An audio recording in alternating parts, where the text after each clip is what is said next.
Tonight, a Saskatoon family is warning about booking through a third-party website after their vacation home in Mexico was double booked. Also, while the snow is falling, the ice is freezing. We'll tell you how it's also putting on a show. Plus, on National Bird Day, the city of Regina unveils its new official bird in front of a gaggle of people.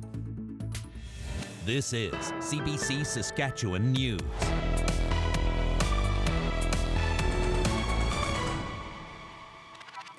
It is Friday, January 5th, and the CBC Saskatchewan News starts right now. Good evening and thanks for watching. Viterra employees are not striking, at least not yet. Plans to walk off the job today as of 2 p.m. have been suspended so employees can vote on the company's final collective agreement offer. Earlier this week, the Grain and General Services Union, Locals 1 and 2, submitted a strike notice to Viterra. It follows more than a year of negotiating what it calls a fair collective agreement. The union represents 436 local Viterra workers, many of whom are in the Regina area. It says issues included wages, workplace respect, and improved work-life balance. Staff will continue to work with a few stipulations. They won't be doing voluntary overtime anymore. They will not be answering their phones if they are not working or on standby, and they're taking a stand, in essence, saying we've been doing a lot of work, and we've been, subjecting ourselves to these conditions to help the company achieve its aims and its goals over these many years, and the company does not seem to notice that or recognize that. The Grain and General Services Union says the ratification votes will begin in the coming days. The ballots will be counted on Friday, January 19th. Nearly 300 people died from overdoses in Saskatchewan in 2023, and another nearly 200 are suspected to have died of the same cause as well. That's according to recent data from the Saskatchewan Coroner's Service. That means last year could end up being a record for overdoses, passing the previous one set in 2021 at 404 deaths. Harm reduction workers say they're finding substances are being combined to make drugs more toxic and difficult to manage. Opioids, they say, are being combined with drugs like xylazine that don't react as consistently to naloxone. Even if I haven't tested the sample, I know that they're getting that, what they call the tranquil. Yeah, and it's very dangerous, and it's getting a lot harder to turn these overdoses around, and we're definitely seeing a lot more faces disappearing these days just because of this new drug coming up on the streets. The Ministry of Health says it prioritizes increasing treatment options and expanding addiction services. Yesterday, the province announced a 60-bed inpatient addictions treatment facility will be developed near Lumsden. New bail reforms have come into effect in Canada. It's now up to violent offenders to prove why they should get bail. It's called reverse onus, and despite overcrowded jails, the Justice Minister and others are in favor. The underpinning of bail ultimately is about public safety.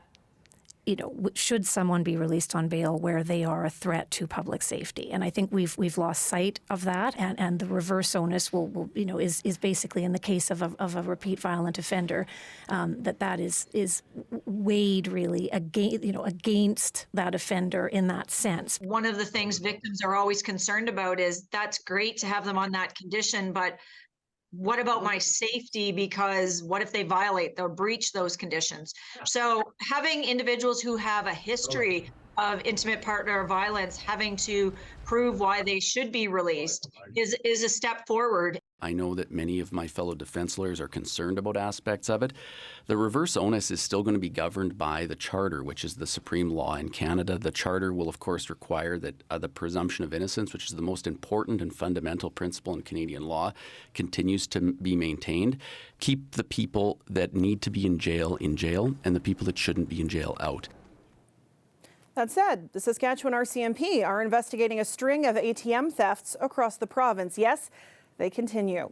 Police say the most recent theft was at a business in Paradise Hill on Thursday morning. RCMP say suspects reversed their car through the building before fleeing with an ATM. It's the fourth ATM theft in recent weeks. Experts say they've seen an increase in ATM thefts over the years and are warning businesses to take precautions. One of the things we find that's very common is, especially if it's a merchant, they'll just have the ATM sitting on the floor, which makes it very easy to pick up, and if you got a couple people, and take it away. So there are kits you can bolt them, fasten them, tightly to the floor, or attach them to a wall. That helps. Doesn't prevent them from getting away with it, but it does slow them down, and then sometimes that's enough for them to go and pick another target. RCMP say they recovered the empty ATM from Thursday's theft near Kitscoty, Alberta. Anyone with information is being asked to contact Turtleford RCMP. A Saskatoon family says they feel scammed after arriving in Mexico to find their vacation property was double booked. Now they're warning people about the pitfalls of using third-party websites. Ashwarya Duda has the story. Imagine arriving at your dream vacation property only to find out that your accommodations are already occupied by someone else. This is us on the curb here. That's exactly what happened to Cynthia Wiersma and her family in Puerto Vallarta. I was really frustrated. I was hot and I was sweating because of the nerves and the angst that you feel from. You feel scammed. You feel robbed. Wiersma booked a condo through a popular third-party website, booking.com. But when they arrived, security told her they were not listed as tenants. Wiersma discovered the property had been rented out until April, and the owner had not even posted it on booking.com. Suddenly, she had to scramble to find a place. I was kind of embarrassed and scared at that moment. Wiersma contacted booking.com. Within a half hour, they offered a refund and said they'd help her find another place or pay the difference if Wiersma found one herself. Armed with a smartphone, Wiersma began her vacation rescue mission. It took almost 5 hours of standing on the curb, but she and her family were finally able to find another, more expensive place to stay. It's going to be $550 US per night, and you have to pay cash.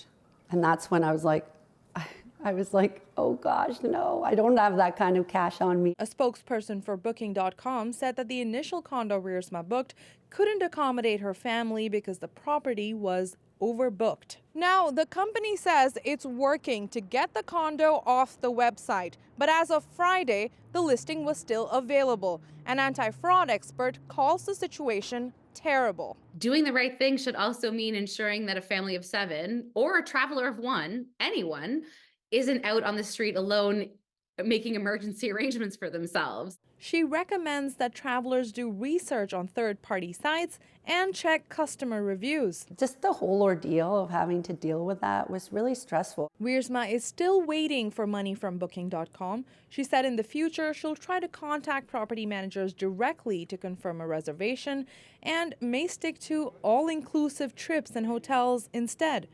Ashwarya Duda, CBC News, Saskatoon. The city of Saskatoon is considering building its own composting facility after issues with its contractor. The city began the composting program back in May. It says the company set to process the organic materials has not fulfilled its obligations.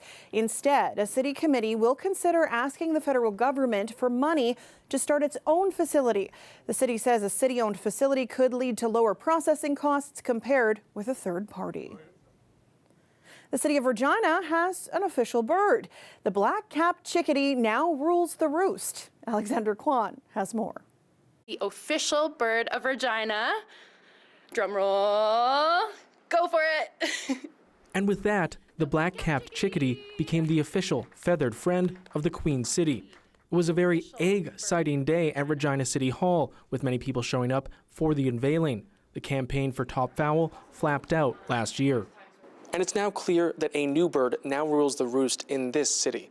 And I'm not trying to wing this too much, but there will be a lot of bird puns in this story. There were 6 finalists: the black-capped chickadee, the red-breasted nuthatch, the Canada goose, the gray partridge, the peregrine falcon, and the American white pelican. And the competition did ruffle a few feathers. Late last year, residents were able to cast their votes online as experts and local celebrities advocated for their favorites.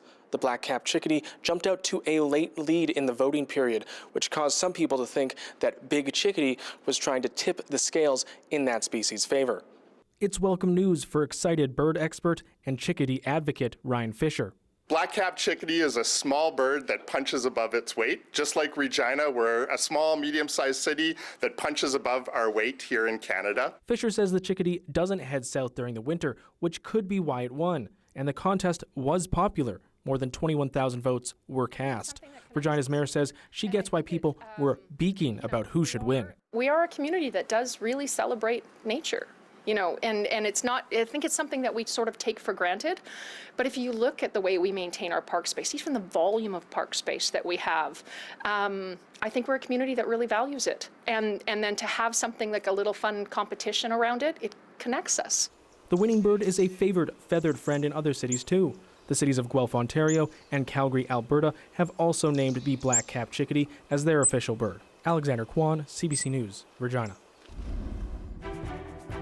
Well, with the temperature dropping, interest may be rising in ice fishing, but the province's Environment Ministry is warning you to be careful. Many lakes and streams are not fully frozen, so test the ice thickness before you travel on it and check with other anglers for information about the water body. That said, temperatures are falling. Ethan will have more on your forecast after the break. Stay with us.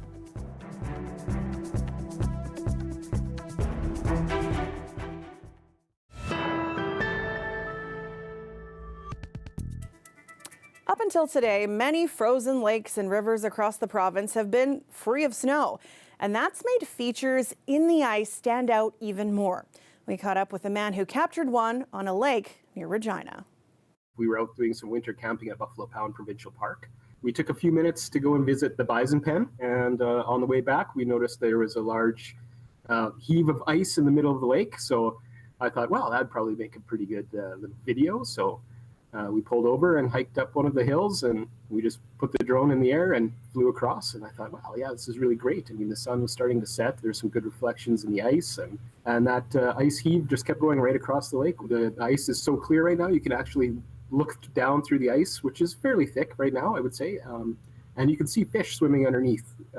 If you stand still enough, we'll see some perch underneath the ice swimming around. So I would say it has to be at least 8 inches thick. So plenty safe for somebody to walk out onto it. However, I wouldn't recommend going on the ice by that ice heave, as in the video you can see there's a lot of open water and large cracks in there. So I would definitely avoid that place. So I do think it was quite fortunate to find some kind of structure like that across the lake. And it's with it being so large, I mean, it goes entirely across the lake. So I believe the distance in the flight was about 1.2 kilometers to go across the lake and follow that ice heave. So I have seen some before on Long Lake or Last Mountain Lake, but nothing as large as that or, as jagged as the ice formations. So it was pretty interesting to see it. This weather update is brought to you by Titan Automotive, proud member of the Capital Automotive Group.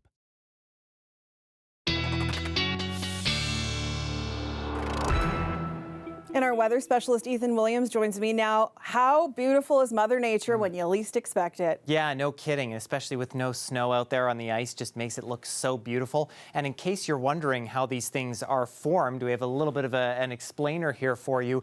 Basically, it's because of this freeze-thaw process that we've had, especially in December. So the temperatures drop, the ice contracts together, and it forms little cracks where water can kind of form in there. And then as the warm weather comes along, that ice then expands, those cracks break open a little bit, and that forms this kind of lane of water that you see here in the middle, and it can form some pretty neat kind of zigzag patterns like you saw in Paul's video there as well. Then, of course, the water freezes when it gets cold, as it has been below zero these last few days. And these kind of ice heaves can even move on land as well. They can push the ice on shore and actually do damage to lakeshore properties too. So something to keep in mind as we head further into the winter and especially into spring. But for today, the concern has been the snow, this clipper system that's been moving through the province. Pretty much out of our hair now. It dropped more snow than expected in places like the Battlefords this morning, where they got about 10 centimeters there. but it's been really dying out as it's moved south and east. Regina, we've got a little bit of light snow, but not nearly as much as we saw earlier in other parts of the province. This system moving out pretty quickly overnight tonight will be left with cloud cover and possible fog developing through much of south and central overnight this evening. Tomorrow, some breaks of sun here and there, but a mostly cloudy day through much of the province before the next Clipper system starts to move through. This one bringing some snow in the early morning hours of Sunday, and by Sunday afternoon it'll expand pretty much all through southern Saskatchewan. I think central and northern sections pretty much unscathed from this next system. A little bit of snow moving through the north as we head in through the day on Monday before high pressure finally starts to clear things out into Tuesday. So overnight tonight, maybe only another 1 to 3 centimeters along eastern sections of the province. Generally, I'd say 2 to 4 centimeters with the system on Sunday, but given that we did see some higher amounts today, we could see locally 5 centimeters or maybe even a little bit more through the southern part of the province Sunday afternoon. And for the north tonight, 2 to 4 centimeters along eastern sections. And again, as we head through the next couple of days, and especially on Monday, we get that next little system, could be about 2 to 4 centimeters, maybe 5 total through much of northern Saskatchewan. Now for Regina, our forecast again shows temperature-wise will be around -7 tomorrow, the last day that we are above normal before things really start to drop. There's that system Sunday, clearer conditions Monday before we see temperatures drop just a little bit more, and then the real drop-off comes Wednesday when we are down into the -20s for daytime highs, getting awfully close to -30 for those overnight lows. Saskatoon, again, you likely won't be affected by that system Sunday, but you will be affected by the cold as we get into next week for sure. After a couple of chances of some flurries Tuesday, Wednesday, we have wind chills on the board into the -30s for the first time in a long time, Sam. If I was wearing pearls, I would clutch them. Oh my goodness, that is cold. Yeah, it's a bit of a drop, yeah. Okay, thanks, Ethan. You bet. Yesterday, they re-signed Mary Alford, and today the Rough Riders released fan favorite Derek Moncrief. The two-time West Division All-Star and one-time CFL All-Star spent 5 seasons with the Green and White. Off the field, Moncrief dedicated his time to giving back. Last year, traveling the province, presenting to youth about mental health and wellness. The defensive back was set to be a free agent on February 13th. We'll be back after the break.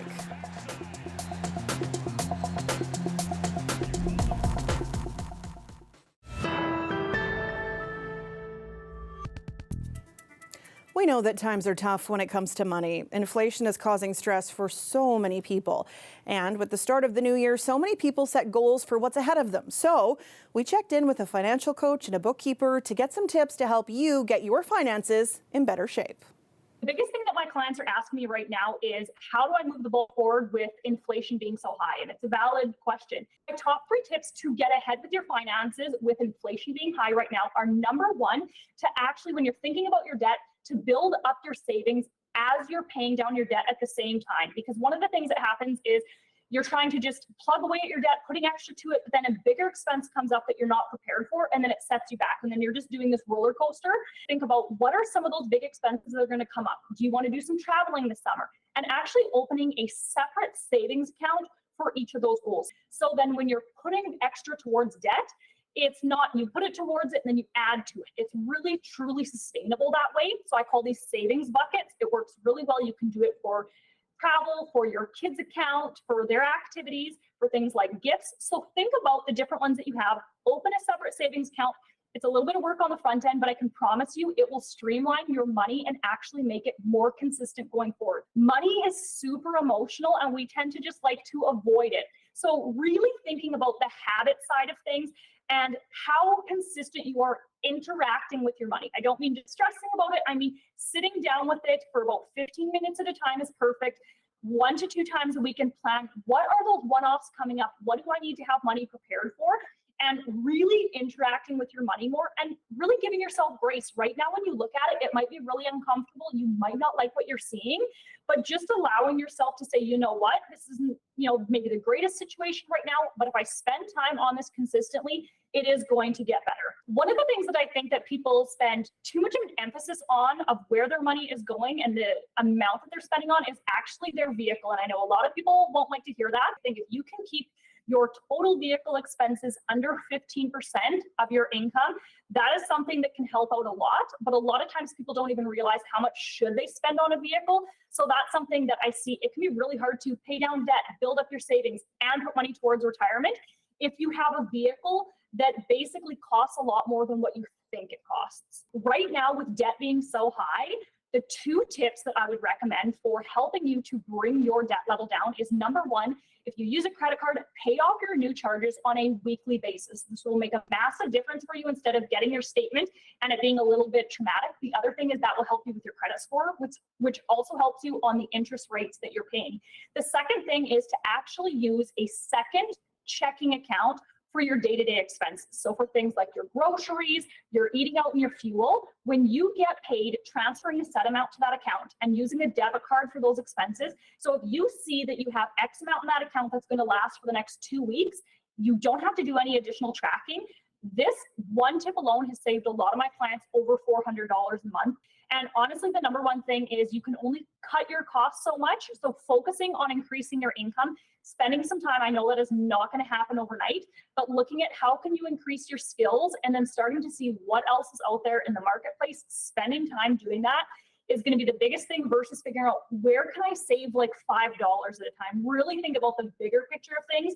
Inflation is going to be staying where it's at. So if you can increase your income, that is going to be the biggest thing to help you. Figure out what are those goals you'd love to hit this year and then break it down into those bite-sized pieces. Because if you just set a goal of I want to pay off $5,000 or $10,000 of debt this year, that might feel too big. The smaller that the goals are, the more achievable it will feel, the more excited and the more momentum you'll build, and it'll be a lot easier to achieve that actual big goal.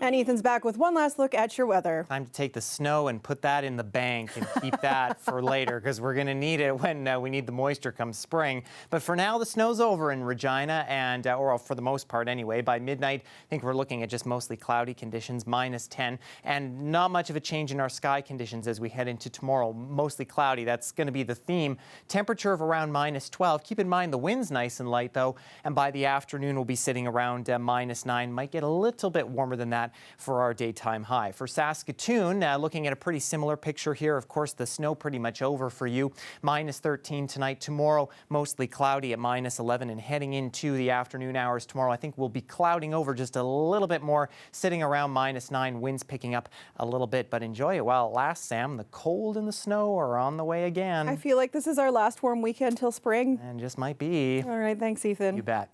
And before we leave you, if playing in the snow this weekend is not your jam, there's an indoor event happening in Regina that might draw you in. It's called the Wildlife Festival, and we stopped by Real District to check it out.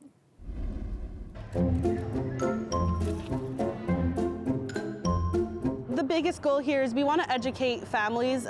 We want them to walk away with a bit more knowledge about like what they require for care. It's not every day that people can come and see a sloth anywhere, especially in Canada, or even tortoises. Some of our snakes are pretty exotic. So coming here is really like fun. You get to see things you might just never see again. We got pigs, porcupines, snakes, lizards. Maybe 10, 15 years, these kids could grow up to be veterinarians or work in biology just because they came here and seen all of these exotic animals. So we just want them to have fun, but also come out with a little bit of knowledge, yeah. An opportunity to cuddle a kangaroo or snuggle a sloth. That's a weekend. That's it for us this week. You can always find more on our website, our YouTube channel, or on the CBC News app. Thanks for watching, and have a great weekend.